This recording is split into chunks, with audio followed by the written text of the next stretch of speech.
After my husband died, his kids said, "We want the estate, the business, everything." My lawyer begged me to fight. I said, "Give it all to them." Everyone thought I'd lost my mind. At the final hearing, I signed the papers. The kids smiled, until their lawyer turned pale when he read. I'm glad to have you here. Follow my story until the end and comment the city you're watching from, so I can see how far my story has reached. The funeral flowers were still fresh when they decided to destroy me. I sat in Floyd's leather chair in his home office, the same chair where he'd spent countless evenings reviewing business documents and planning our future together. 22 years of marriage, and now I was supposed to pretend that the two men standing before me had any right to decide my fate. Sidney, Floyd's eldest son, wore his father's death like an expensive suit, perfectly tailored to his advantage. At 45, he possessed the same commanding presence Floyd once had, but none of the warmth. His steel-gray eyes swept over me with the cold calculation of a businessman evaluating a bad investment. "Colleen," he said, his voice carrying that patronizing tone I'd grown to hate over the years. "We need to discuss some practical matters." Edwin, 3 years younger but somehow looking older with his prematurely thinning hair and soft jaw, stood beside his brother like a loyal lieutenant. Where Sidney was sharp edges and calculated moves, Edwin was passive aggression wrapped in false concern. "We know this is difficult," Edwin added, his voice dripping with synthetic sympathy. "Losing Dad so suddenly, it's been hard on all of us." Hard on all of us.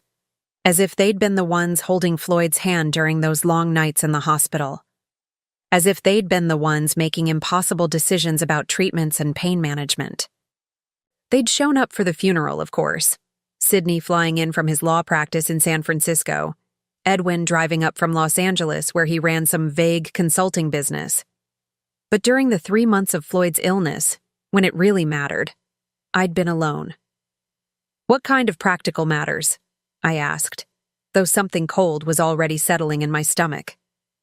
Sidney exchanged a look with Edwin, a silent communication perfected over decades of shared secrets and mutual understanding.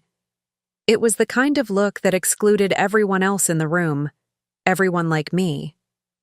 "The estate," Sidney said simply. "Dad's assets, the properties, the business interests. We need to sort out how everything will be distributed." I felt my fingers tighten around the arms of Floyd's chair. The leather was worn smooth from years of his hands in the same position, and I found comfort in that familiar texture. Floyd and I discussed this extensively. He assured me that everything was taken care of. "Well, yes," Edwin said, his tone suggesting that I was missing something obvious. Dad did make provisions, but perhaps he didn't explain the full complexity of the situation. Sidney pulled out a manila folder from his briefcase and set it on Floyd's desk, the same desk where Floyd had kissed me goodbye every morning for 22 years. The folder was thick, official-looking, intimidating in the way that legal documents always were. "The will is quite clear," Sidney continued, opening the folder with theatrical precision. "The house here in Sacramento, valued at approximately $850,000, goes to Edwin and myself jointly. The villa at Lake Tahoe, $750,000, also goes to us. The business assets, roughly $400,000, will be distributed between us as well." Each number hit me like a physical blow. Our home, the place where Floyd and I had built our life together, where we'd hosted Christmas dinners and anniversary parties, where we'd talked about growing old together, gone. The villa where we'd spent our honeymoon, where we'd celebrated our 10th anniversary, where Floyd had told me he loved me for the first time, gone. "And what about me?" I asked quietly. Edwin shifted uncomfortably, but Sidney's expression remained unchanged.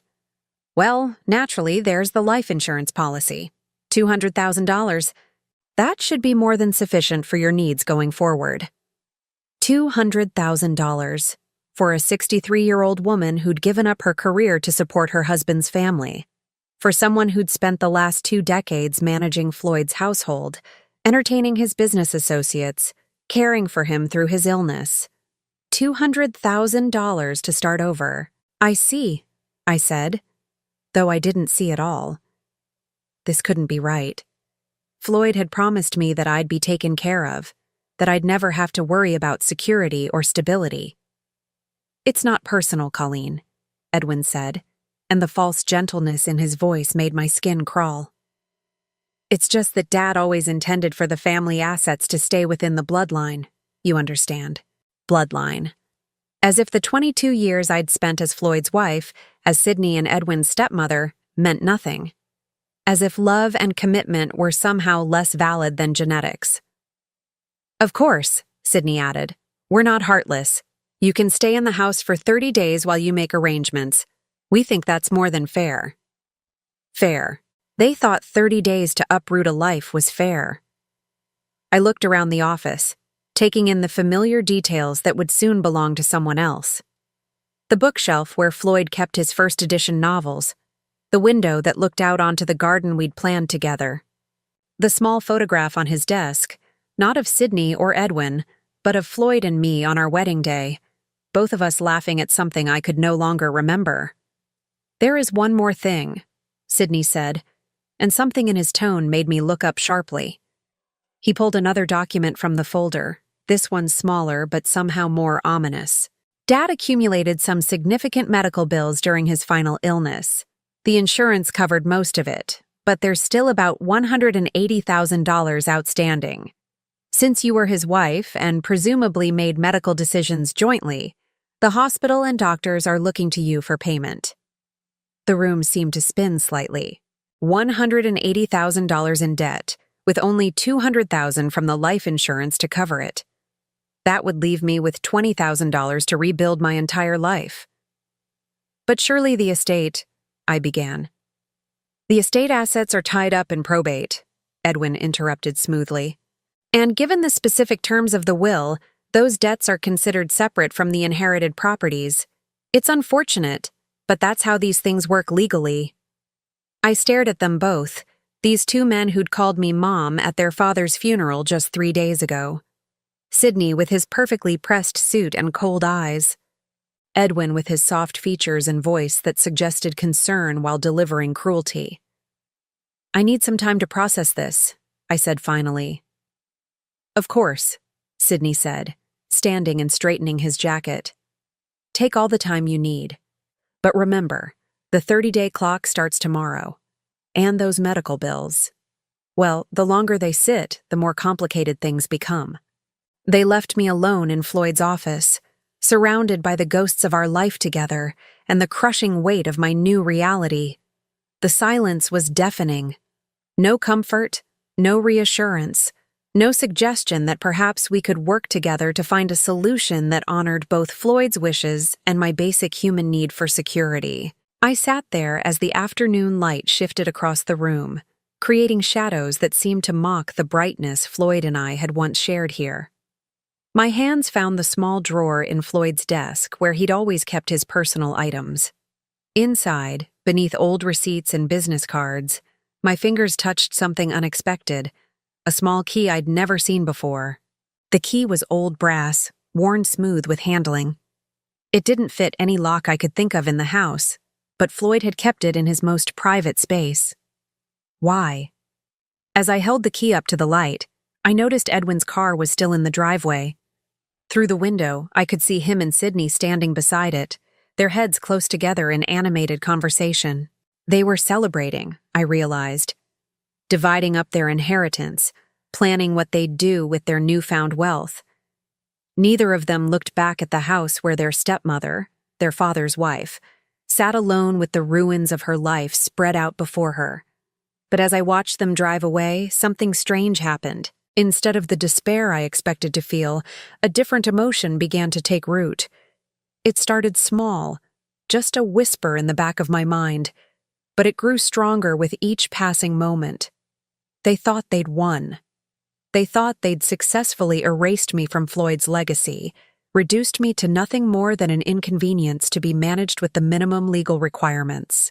What they didn't know, What they couldn't possibly know was that Floyd had always been more cunning than either of his sons realized, and after 22 years of marriage, some of that cunning had rubbed off on me.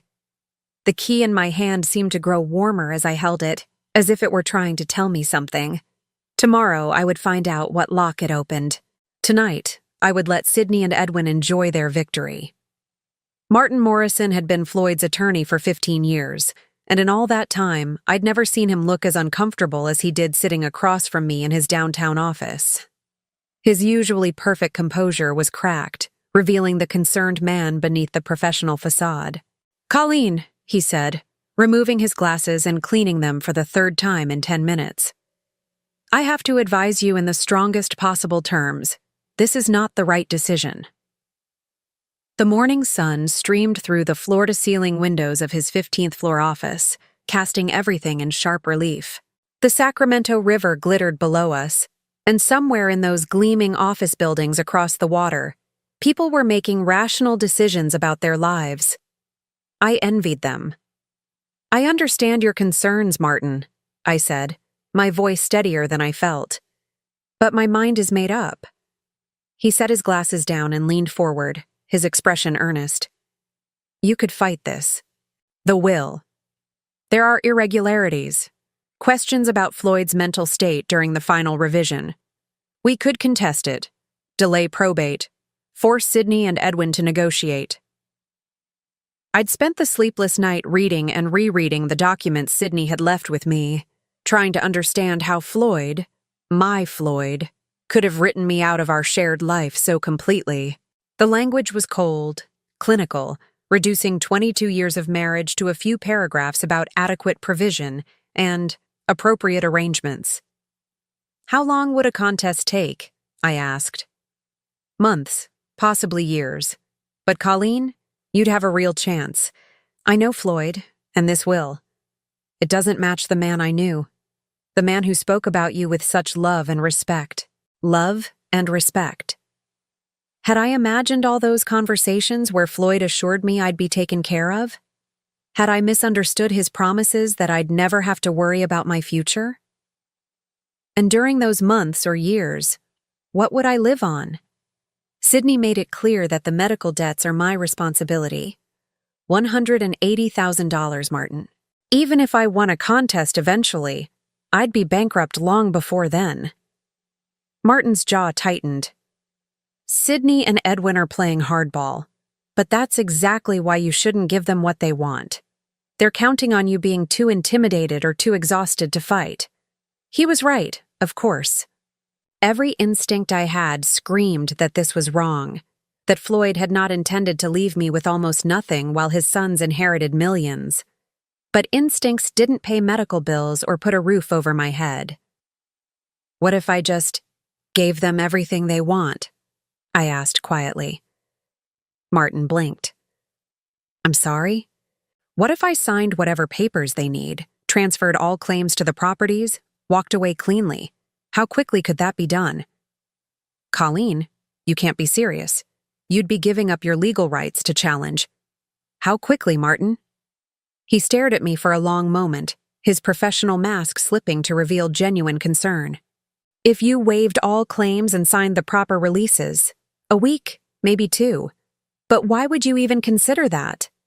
I looked out at the river again, watching a small boat navigate the current. The boat's captain seemed to know exactly where he was going, following some invisible map that guided him safely to his destination. "Because fighting would destroy me," I said finally. "Even if I won, I'd be a different person by the end of it. Bitter, exhausted, broke. Maybe it's better to accept what's offered and build something new." Martin leaned back in his chair, studying me with the intense focus that had made him one of Sacramento's most successful attorneys. "Colleen, in 30 years of practice, I've never had a client voluntarily walk away from a 7-figure inheritance. There has to be something I'm missing here." There was something he was missing, but I couldn't explain it to him. Couldn't explain the certainty that had grown in me since finding Floyd's mysterious key. All night, I'd searched the house for what it might unlock, checking every drawer, every cabinet, every storage space I could think of. Nothing. But the key felt important. Felt like Floyd trying to communicate something from beyond the grave. "Maybe I'm just tired," I said. Tired of fighting, tired of being seen as the greedy stepmother who wants to steal the son's inheritance. Maybe it's easier to let them have what they think they deserve. What they think they deserve. Martin's voice sharpened. "Colleen, this isn't about what they deserve. This is about what Floyd intended. And I'm telling you as his attorney and friend, this will doesn't reflect his true wishes." Before I could respond, my phone buzzed. A text message from an unknown number. "Mrs. Whitaker, this is Edwin. Could we meet today to discuss timeline for property transfer? Want to make this as smooth as possible for everyone involved." The politeness was almost worse than Sydney's cold directness. At least Sydney didn't pretend to care about making things smooth for me. "They're already planning the transfer," I said, showing Martin the message. His face darkened. "They're rushing you. Classic pressure tactic. Colleen, I'm begging you to reconsider. Take time to grieve, to process what you've lost. Don't make irreversible decisions while you're in shock." But I wasn't in shock anymore. The numbness that had carried me through Floyd's illness and death was lifting, replaced by something that felt almost like clarity. I couldn't fight Sydney and Edwin with their lawyers and their sense of entitlement and their intimate knowledge of Floyd's business affairs. But maybe I didn't need to fight them directly. "If I were to sign the papers," I said slowly, "what exactly would I be signing away?" Martin sighed heavily, recognizing defeat. "All claims to the primary residence, the Lake Tahoe property, the business assets, any joint accounts or investments. You'd retain only the life insurance payout and any personal property that was specifically yours before the marriage. And in exchange? They'd agree to handle the medical debts from the estate funds before distribution. You'd walk away clear of those obligations." That was something, at least. It would leave me with the full $200,000 instead of just $20,000 after debt payments. Still not enough for long-term security, but enough to survive while I figured out what came next. "I need to see the exact language," I said. Martin opened his laptop and began typing. "I'll draft something that protects your interests as much as possible under the circumstances. But Colleen, once you sign this, there's no going back. You'll have no legal recourse if you later discover information that would have changed your decision." "I understand." But even as I said it, I wondered if I really did understand. The key in my purse seemed to grow heavier, a constant reminder that Floyd had left me something, some message or instruction that I hadn't yet deciphered. Was I making a terrible mistake by giving up so easily? Or was I being guided by an instinct that ran deeper than logic? My phone buzzed again. This time it was Sydney. "Mother, we appreciate your cooperation in this difficult time. Edwin and I want to make the transition as painless as possible. Perhaps we could finalize everything by the end of the week." Mother. He called me mother when he wanted something, but it rang hollow now. Where had that familial concern been during Floyd's final months when I'd sat alone in hospital waiting rooms? "They want everything signed by the end of the week," I told Martin. "Of course they do. The faster they can get your signature, the less time you have to change your mind or seek a second opinion." He looked at me intently.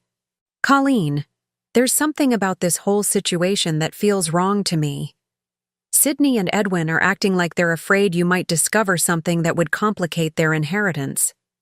Men don't typically rush through probate unless they have reason to worry." That thought had occurred to me too. In all the years I'd known Sydney and Edwin, they'd never been particularly efficient or urgent about anything. Sydney was methodical to a fault, and Edwin was positively leisurely in his approach to business. This sudden push for quick resolution felt out of character. "Maybe they're just eager to move on," I said, though I didn't believe it myself. "Or maybe they know something you don't." Martin closed his laptop and leaned forward again. "Colleen, I'm going to ask you one more time. Will you at least take 48 hours to think about this? Sleep on it. Talk to a friend, a counselor, someone who isn't emotionally invested in the outcome. I almost laughed. A friend? Floyd and I had been each other's best friends for 22 years. We'd let other friendships fade as we'd focused on building our life together, entertaining his business associates, managing his household. I'd been Floyd's wife, Sydney and Edwin's stepmother, but I'd never quite figured out who I was as an individual woman. "I don't need 48 hours, I said. "I've already decided." Martin studied me for a long moment, then nodded slowly. "All right. I'll draft the papers, but I want everything in writing. Their agreement to handle the medical debts, a clear timeline for when you'll receive the insurance payout, and a clause that protects you from any future claims related to Floyd's estate." "Thank you. Don't thank me yet. I'm about to help you make what might be the biggest mistake of your life." As I left Martin's office and walked through the marble lobby toward the elevator, I caught a glimpse of my reflection in the polished walls. The woman looking back at me was someone I barely recognized. Older, certainly, but also somehow more solid, more present. For 22 years, I'd been Floyd's wife, defined by my relationship to him and to his sons. For the first time since his death, I was being forced to figure out who Colleen Morrison Whitaker was when stripped of those roles. The elevator doors opened, and I stepped inside. As we descended toward the parking garage, I touched the key in my purse one more time. Floyd had left me something, I was sure of it, and whatever it was, Sydney and Edwin didn't know about it. The key opened a safety deposit box at First National Bank on J Street, a box I never knew existed.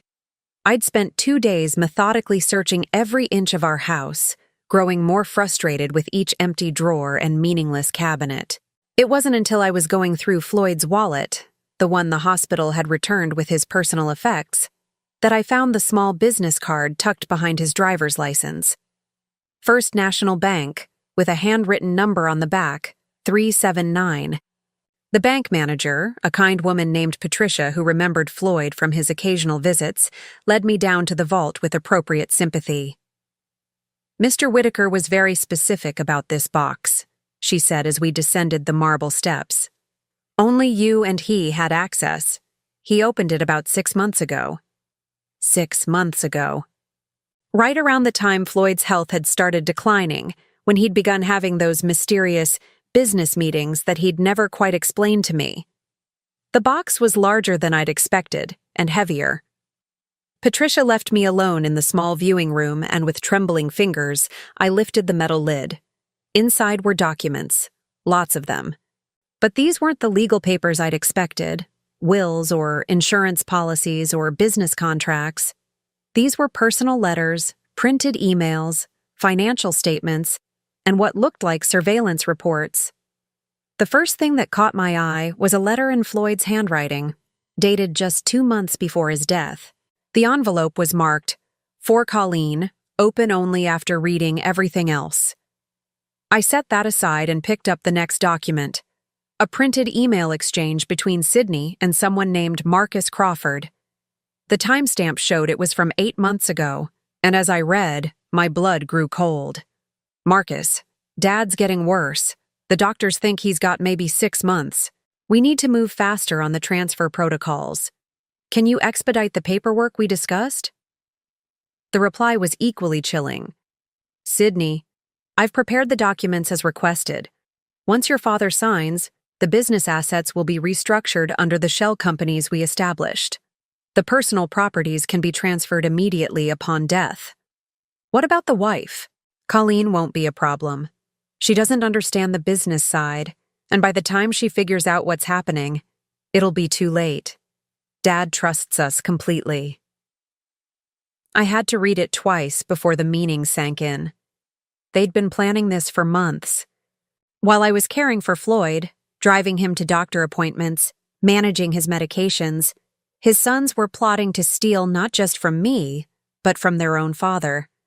The next document was a bank statement for an account I'd never heard of. Whitaker Holdings, LLC. The balance showed $4.7 million. Below it was a handwritten note from Floyd. "Colleen, this is our real savings. The boys think all my money is tied up in the house and business, but I moved the bulk of our assets here months ago. I was trying to protect us. $4.7 million. We weren't poor. We weren't even middle class. Floyd had been quietly wealthy, and Sydney and Edwin had been trying to steal from their dying father. My hands shook as I reached for the next item, a folder labeled Private Investigation Confidential. Inside were photographs, financial records, and a summary report from someone named James Mitchell, licensed private investigator. The photos showed Sydney entering and leaving what appeared to be an upscale casino in Reno. The timestamps indicated he'd made multiple trips over the past year, sometimes staying for several days. The financial records painted an even grimmer picture. Sydney owed $230,000 to various creditors, most of them connected to gambling debts. Edwin's file was just as damning. The investigation had uncovered that his consulting business was actually a front for a series of failed investment schemes. He'd lost nearly $300,000 of other people's money, including funds that belonged to several elderly clients who'd trusted him with their retirement savings. Both of Floyd's sons were drowning in debt and legal troubles. No wonder they were so eager to get their hands on their inheritance. But the most devastating document was a medical report dated 3 months before Floyd's death. It wasn't from his regular doctor. This was from a neurologist I'd never heard of. The summary was brief but conclusive. Patient shows no signs of cognitive impairment or diminished capacity. Mental faculties remain sharp and decision-making ability intact. Sydney and Edwin had been suggesting to anyone who would listen that Floyd's illness was affecting his judgment, that he wasn't capable of making sound decisions about his estate. But this report proved otherwise. Floyd had been completely mentally competent right up until the end. The final document in the folder was a copy of a different will, not the one Sydney had shown me, but one dated just 6 weeks before Floyd's death. This will left everything to me, with modest trust funds for Sydney and Edwin that would pay out annually, but couldn't be accessed all at once. A note in the margin, in Floyd's handwriting, read, "Original held by Mitchell and Associates, not Morrison Firm." My heart pounded as the pieces fell into place. There were 2 wills. Sydney and Edwin had somehow gained access to an older version and were using it to claim their inheritance, while the real final will was safely hidden with a different law firm. But why hadn't this Mitchell and Associates contacted me after Floyd's death? Why was I only discovering this now? I reached for Floyd's letter with trembling hands and carefully opened the envelope. "My dearest Colleen," it began. "If you're reading this, then I'm gone and the boys have shown their true colors. I'm sorry I couldn't tell you about all of this while I was alive, but I needed to be sure of what they were planning." The letter went on to explain how Floyd had grown suspicious when Sydney and Edwin suddenly became so attentive during his illness. Not out of love, but because they were positioning themselves to control his estate. He'd hired the private investigator, moved the money, and created the elaborate plan to protect me. The boys think they're inheriting the house and the business, but what they don't know is that I've mortgaged both properties heavily in the past year. The house has a $1.2 million lien against it, and the business owes $800,000 to creditors. They're not inheriting assets. They're inheriting debt. I stared at the letter, hardly believing what I was reading. Floyd had essentially given Sydney and Edwin a poison pill, disguised as an inheritance. "The life insurance policy they mentioned is real," the letter continued. "But it's not for $200,000. It's for $500,000, and the extra money is meant to help you start over. Martin Morrison was never supposed to handle my estate. I fired his firm 2 months ago, but didn't tell him. The boys must have convinced him to represent the family after my death." The final paragraph brought tears to my eyes. "I know this seems cruel, but I couldn't stand by and watch them steal from you the way they've been stealing from everyone else. They made their choices, Colleen. Now they have to live with the consequences. You deserve better than what they were planning to give you. Take the money, start fresh, and don't look back. Love always, Floyd." Attached to the letter was a business card for Mitchell and Associates and a note that I should contact them immediately after reading the contents of the safety deposit box. I sat in that small, windowless room for nearly an hour, trying to process everything I'd learned. Floyd hadn't abandoned me. He'd been protecting me. And Sydney and Edwin, the men who'd called me mother at the funeral, who'd spoken so eloquently about family and legacy, were nothing more than common thieves. But there was something else, something that made my stomach churn. If Sydney and Edwin were so desperate for money that they'd steal from their dying father, what would they do when they discovered their inheritance was actually a mountain of debt?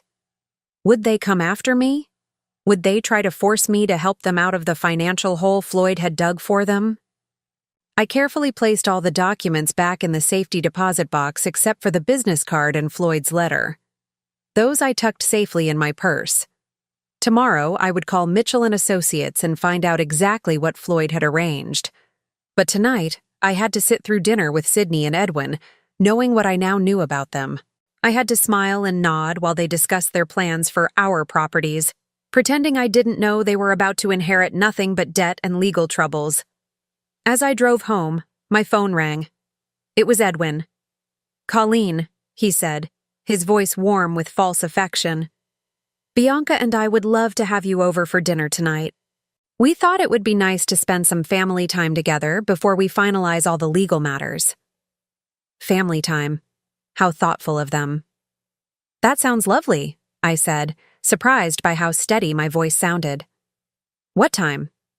7 o'clock. And Colleen, we really want you to know how much we appreciate how gracefully you're handling everything. Dad would be proud. Dad would be proud. If Edwin only knew what Dad had really thought about his gambling-addicted, debt-ridden sons. As I hung up and continued driving toward what would probably be my last dinner as a member of the Whitaker family, I realized something had changed in me. The grief and confusion I'd been carrying since Floyd's death were still there, but they were now mixed with something else. Something harder and more focused. Sydney and Edwin thought they were so clever, manipulating the grieving widow, rushing me into decisions before I could think clearly. They had no idea that their father had been 10 steps ahead of them the entire time, and they certainly had no idea that I was about to be 10 steps ahead of them too. Dinner was going to be very interesting indeed. Edwin and Bianca's house in Granite Bay was a monument to borrowed money and false success. As I pulled into their circular driveway, I couldn't help but notice the new luxury cars, a BMW and a Mercedes, that clearly cost more than most people made in a year. Now I understood where the money had come from. Bianca answered the door wearing a designer dress that probably cost more than my monthly grocery budget. At 38, she'd perfected the art of looking expensively maintained. Highlights that cost $600 every 8 weeks, nails that required weekly touch-ups, jewelry that sparkled with the kind of stones that came with insurance riders. "Colleen!" she exclaimed, pulling me into an air kiss that barely grazed my cheek. "You look wonderful. How are you holding up?" The concern in her voice was about as genuine as her nail color, but I smiled and played along. "I'm managing, dear. Thank you for having me." Sydney was already there, lounging in Edwin's study with a scotch in his hand that probably cost more per bottle than I spent on groceries in a month. The room was all dark wood and leather, designed to project success and stability. What it actually projected, now that I knew the truth, was desperate overreach. "Mother," Sydney said, standing to give me a brief hug. "You're looking better. I was worried about you after our conversation yesterday." Yesterday, when he'd told me I was essentially homeless and bankrupt. Such touching concern. Edwin emerged from the kitchen carrying a wine glass filled with what looked like a very expensive Chardonnay. "Colleen, so glad you could make it. Bianca's been cooking all afternoon. Her famous herb-crusted salmon." The three of them moved around me like gracious hosts, offering drinks and appetizers, commenting on my appearance, asking about my plans. It was a masterful performance of family concern, And if I hadn't spent the afternoon reading about their gambling debts and failed business ventures, I might have been touched. Dinner was served in their formal dining room, complete with china that looked like it belonged in a museum and silverware heavy enough to be weapons. Bianca had indeed outdone herself. The salmon was perfectly prepared, the wine expertly paired, the presentation flawless. "So," Sydney said as we settled into the main course, "Martin Morrison called me this afternoon. He mentioned you're ready to move forward with the estate transfer." I took a delicate bite of salmon, buying time. "Yes, I've decided that fighting over Floyd's wishes isn't how I want to spend my remaining years. Family harmony is more important than money." The relief that flickered across Edwin's face was almost comical. That's wonderful, Colleen. Really wonderful. Dad would be so pleased to know we're all working together.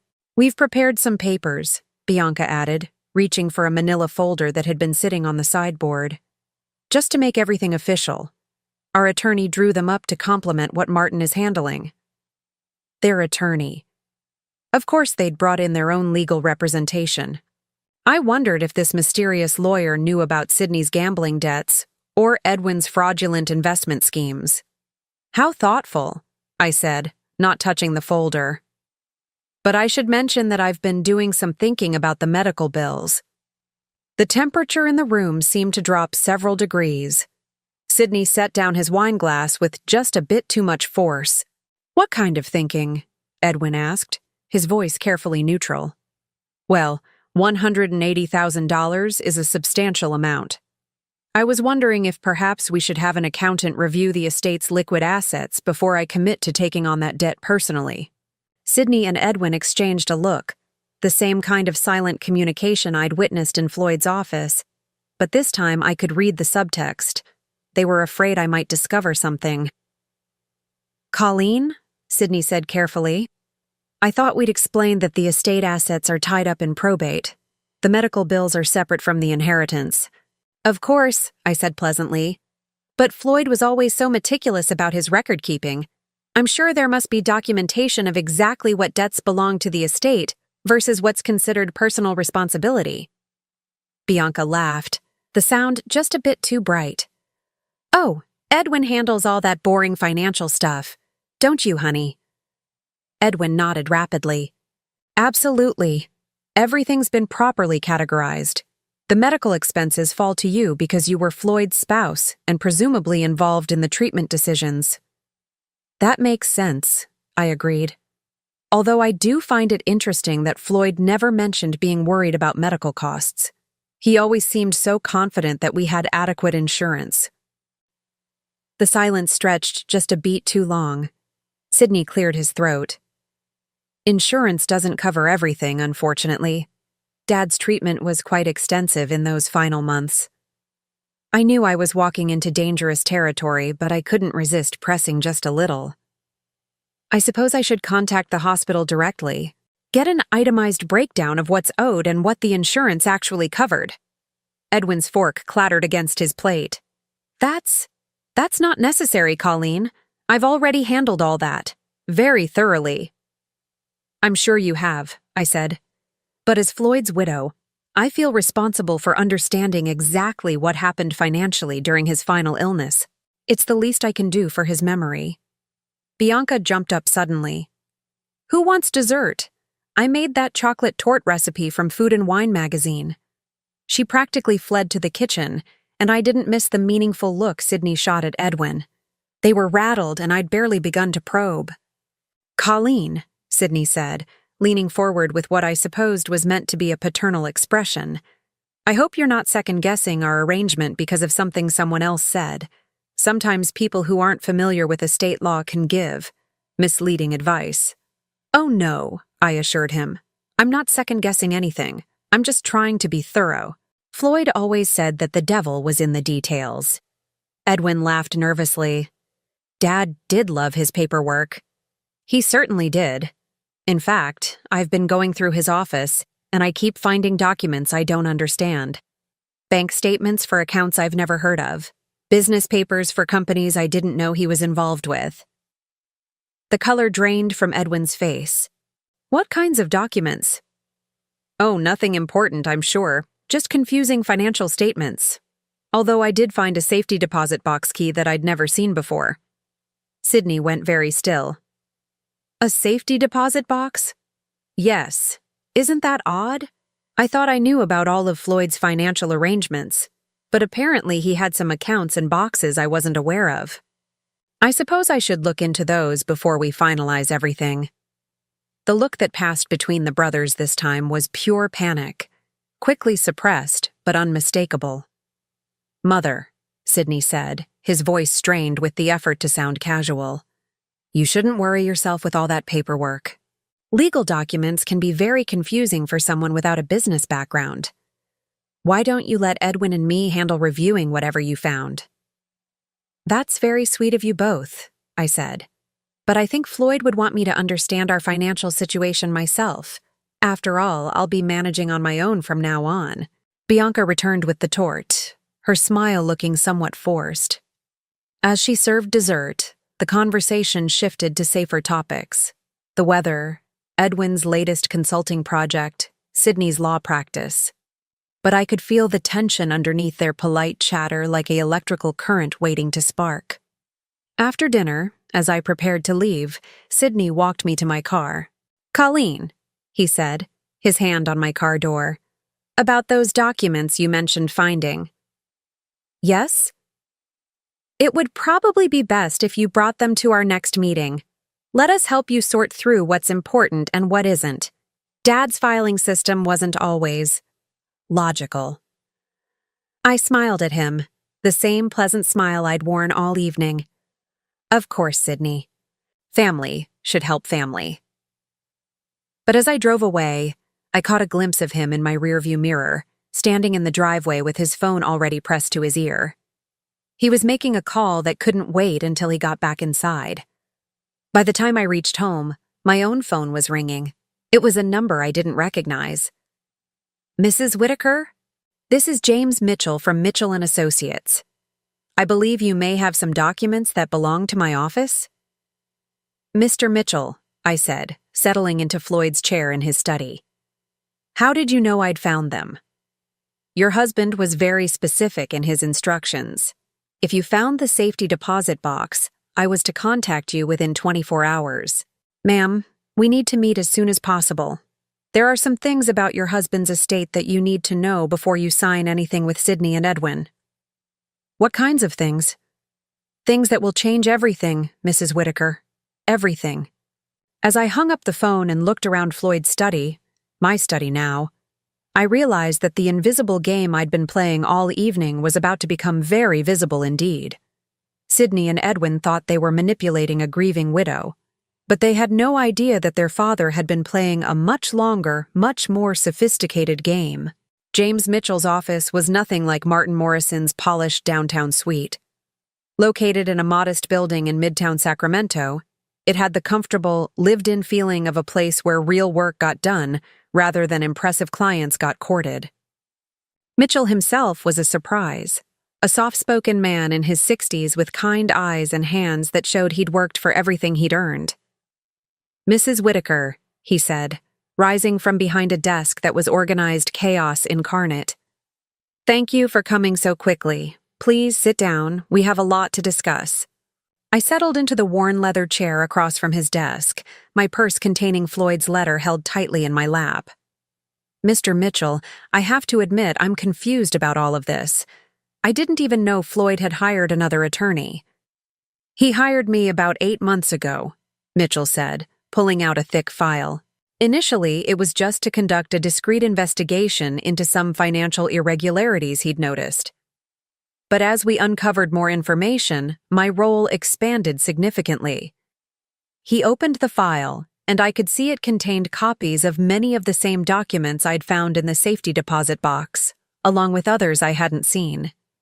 Your husband was a very thorough man, Mrs. Whitaker. When he realized what his sons were planning, he developed a comprehensive strategy to protect you and ensure they faced consequences for their actions. The investigation showed they were stealing from him? Mitchell nodded grimly. Sydney had been forging his father's signature on loan documents, using the family business as collateral for his gambling debts. Edwin was worse. He'd been systematically transferring funds from client accounts into his own shell companies. Both of them were facing potential criminal charges if their activities came to light. I felt a chill settle over me. Criminal charges? Grand larceny, wire fraud, elder abuse. Your husband could have had them both arrested. Instead, he chose a more creative form of justice. Mitchell pulled out a different set of documents and spread them across his desk. These are the real estate records for the house and the Lake Tahoe property. As of 6 months ago, both properties are leveraged to the maximum. Your husband took out mortgages totaling $1.2 million on the house and $800,000 on the villa. But why would he do that? We owned both properties free and clear. Because he knew Sydney and Edwin would inherit them, and he wanted to ensure they inherited the associated debts as well. The money from those mortgages? It's sitting safely in the Whitaker Holdings account that only you can access. My head spun as I tried to process what he was telling me. So when they inherit the properties, they inherit properties worth approximately $1.6 million, but with mortgages totaling $2 million. They'll owe $600,000 more than the houses are worth. That's not possible. They showed me the will. They showed you an outdated will, Mitchell interrupted gently. One that was superseded by a final version your husband executed 6 weeks before his death. The real will leaves everything to you, with the stipulation that if you choose, you can gift the properties to Sydney and Edwin. The choice is entirely yours. He handed me a copy of the real will.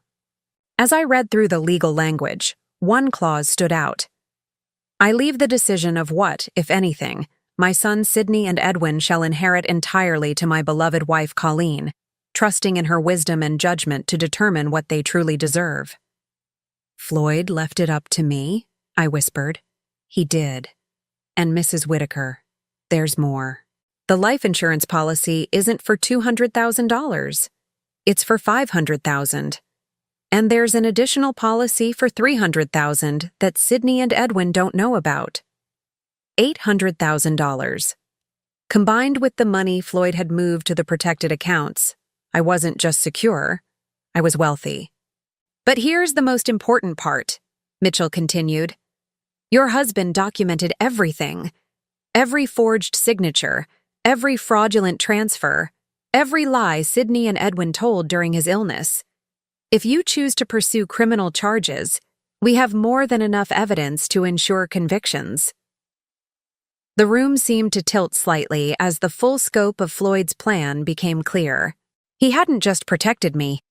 He'd given me the power to decide Sydney and Edwin's fate. What happens if I don't pursue charges but also don't give them the properties? They get nothing. They inherit their father's love and their childhood memories, and that's all. Meanwhile, they're still facing the debts they've already accumulated, and the creditors who've been waiting for their inheritance to pay them back won't be very understanding. Before I could respond, my phone rang. It was Sydney. Don't answer it, Mitchell advised. Not yet. There are a few more things you need to know. But the phone kept ringing, and something in the persistence of it made me uneasy. Finally, I picked up. Colleen? Sydney's voice was strained, almost frantic. We need to talk. There's been a development. What kind of development? Someone from Mitchell & Associates called Edwin this morning. They claim to have documents that supersede the will we've been working with. This is very concerning, Colleen. We think someone might be trying to defraud the estate. I looked at Mitchell, who was shaking his head with what might have been amusement. Sydney, I don't understand. What kind of documents? Legal papers that don't make sense. Listen, Mother. I think you should come to Martin Morrison's office immediately. We need to sort this out before you sign anything or make any decisions you might regret. The urgency in his voice was telling. They'd discovered they weren't inheriting what they thought, and they were panicking. I'll be there in an hour, I said, and hung up. Mitchell leaned back in his chair. So, Mrs. Whitaker, the moment of truth has arrived. What do you want to do? I stared down at the documents spread across his desk, evidence of years of manipulation and theft, proof of Floyd's careful planning, and the legal foundation for whatever choice I made next. I want to understand something, I said slowly. If I give them the properties with the mortgages, are they legally obligated to pay those debts? Absolutely. The mortgages transfer with the properties.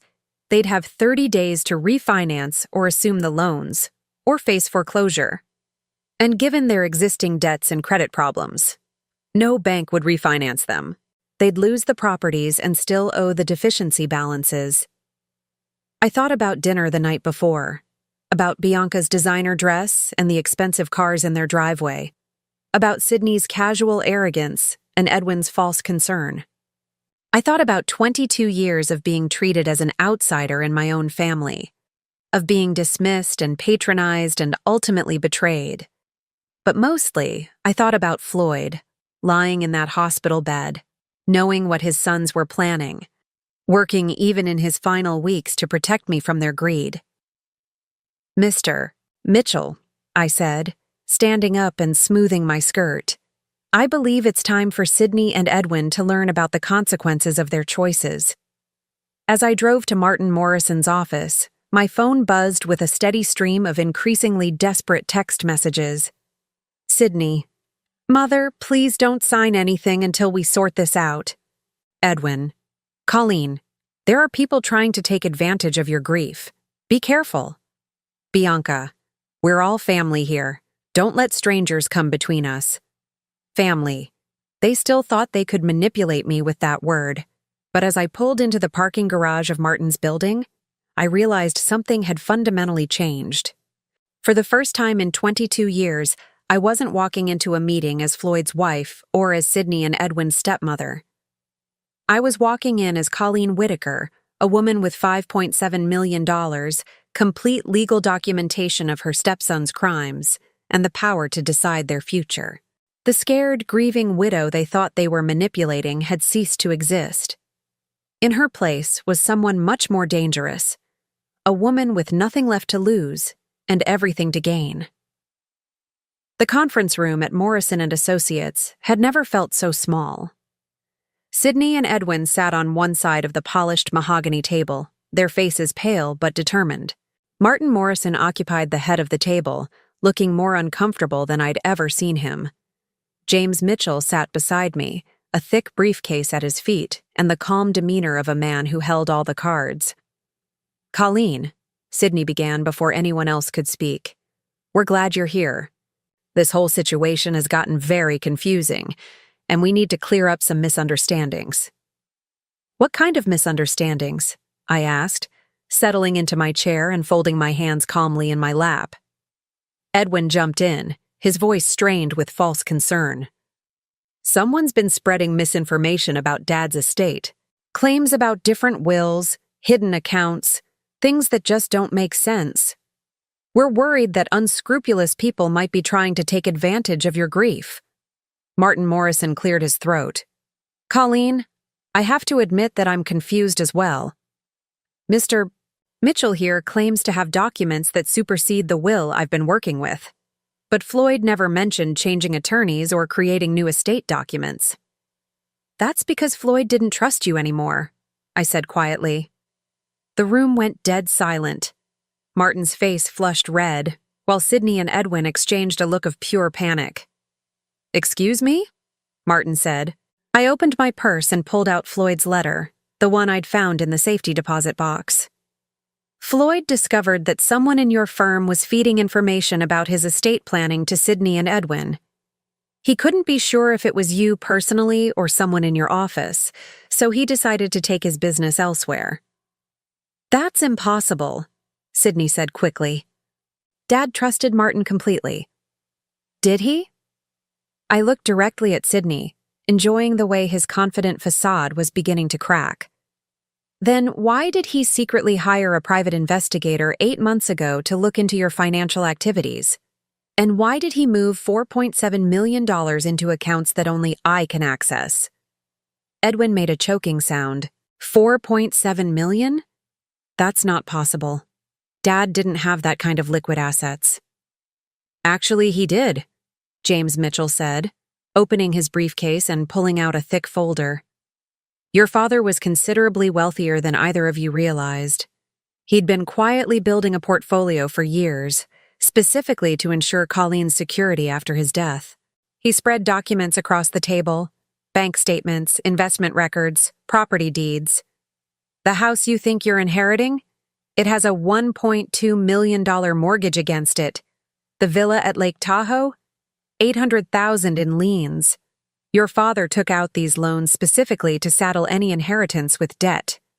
Sydney's face had gone from pale to gray. You're lying. I'm afraid not, Mitchell continued calmly. Your father documented everything very carefully, including your gambling debts, Sydney, $230,000 to various creditors, and Edwin's fraudulent investment schemes, which have cost his clients nearly $300,000. This is harassment, Edwin said, his voice cracking. You can't prove any of this. Mitchell smiled and pulled out another folder. Actually, I can. Bank records showing forged signatures on loan documents, wire transfer records proving embezzlement, recorded phone conversations where both of you discussed manipulating your father's estate while he was dying in the hospital. The temperature in the room seemed to drop 10 degrees. Martin Morrison was staring at the documents with the horrified expression of a man realizing he'd been completely played. Colleen, Sydney said, his voice now openly desperate. Surely you don't believe these fabrications. We're family. We love you. Family, I repeated. The way you loved me when you told me I was inheriting $20,000 after 22 years of marriage. The way you loved me when you gave me 30 days to find somewhere else to live. Bianca, who had been silent until now, suddenly spoke up. This is all just a misunderstanding. We can work this out. We can make adjustments. Actually, I interrupted, there's nothing to work out. The real will, the legally binding one, leaves everything to me. The choice of what, if anything, Sydney and Edwin inherit is entirely mine. I reached into my purse and pulled out another document. This is a gift deed I had prepared this morning. I'm giving you exactly what you tried to give me.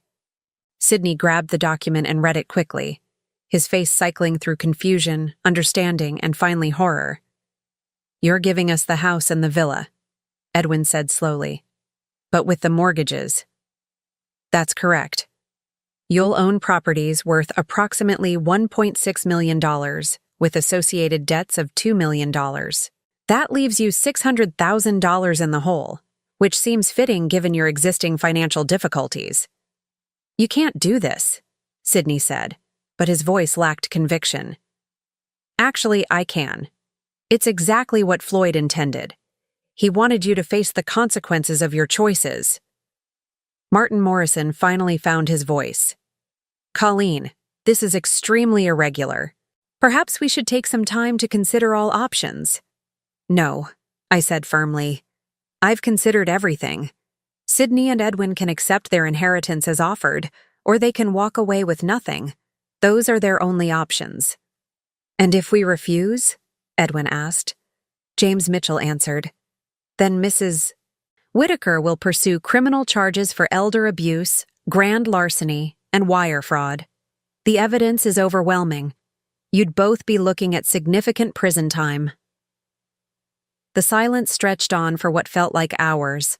I could see Sydney's mind working, trying to find an angle, a way to negotiate or manipulate the situation. Edwin just looked defeated. Finally, Sydney spoke. What do you want from us? I want you to sign the papers accepting the inheritance as offered. I want you to agree never to contact me again unless it's through attorneys. And I want you to understand that this is what your father chose for you, not out of hatred, but because you forced his hand. Bianca started crying. This will ruin us. We'll lose everything. You should have thought about that before you started stealing from your dying father, I said without sympathy. Edwin looked up at me with something that might have been respect. He really planned all of this? Every detail. Your father was much smarter than either of you ever gave him credit for. In the end, they signed. They didn't have a choice. The alternative was prison, and even in their desperation, they weren't quite ready to risk that. As they filed out of the conference room, Sydney paused at the door. This isn't over, Colleen. Yes, it is, I replied calmly. It's completely over. 3 months later, I sold the real estate that Sydney and Edwin couldn't afford to keep and moved to a charming cottage in Carmel, overlooking the Pacific Ocean. The cottage cost $1.2 million, cash, and still left me with more money than I could spend in several lifetimes. I received word through my attorney that Sydney had filed for bankruptcy and was attending court-mandated gambling addiction counseling. Edwin had moved back in with his mother and was working as a night manager at a hotel near the airport. Bianca had filed for divorce and moved to Los Angeles with her sister. Sometimes, usually in the evening when the fog rolled in from the ocean, I would think about Floyd and wonder if he would approve of how everything had turned out. Then I would remember his letter, his careful planning, his determination to protect me even after death. I think he would have been very satisfied indeed. The cottage came with a beautiful garden that the previous owners had neglected. I spent my days bringing it back to life, planting roses like the ones Floyd and I had grown together, creating herb gardens and flower beds that bloomed in carefully planned succession throughout the year. It was peaceful work, satisfying in a way that 22 years of managing other people's expectations had never been. For the first time in my adult life, I was accountable to no one but myself. I joined the local gardening club, took watercolor classes at the community college, and even started volunteering at the animal shelter. Simple pleasures, but they felt revolutionary after decades of living my life in service to others' needs and wants. One afternoon, while deadheading the roses in my front garden, a young woman stopped by the gate. She was perhaps 30, with kind eyes and a hesitant smile. "Excuse me," she said. "I'm Sarah Mitchell, James Mitchell's daughter. He told me you might be interested in some volunteer opportunities." I set down my pruning shears and walked over to the gate. "What kind of opportunities?" "I work with women who are trying to escape abusive relationships, financial abuse, emotional manipulation, that sort of thing." "Dad said you might understand what they're going through." I thought about the scared, confused woman I'd been just months ago, convinced I was powerless and dependent on the goodwill of people who didn't care about me. "I might," I said. Sarah smiled. "Would you like to hear about what we do?" As we talked, I realized that Floyd's final gift to me hadn't just been financial security. He'd given me something much more valuable, the knowledge that I was stronger than I'd ever imagined, smarter than anyone had given me credit for, and capable of protecting myself and others who needed protecting. 2 months later, I established the Floyd Whitaker Foundation for Financial Justice, providing legal support and financial education for victims of family financial abuse. It wasn't the legacy Sydney and Edwin had expected to leave behind, but it was exactly the legacy Floyd would have wanted. Now I'm curious about you who listened to my story. What would you do if you were in my place? Have you ever been through something similar? Comment below.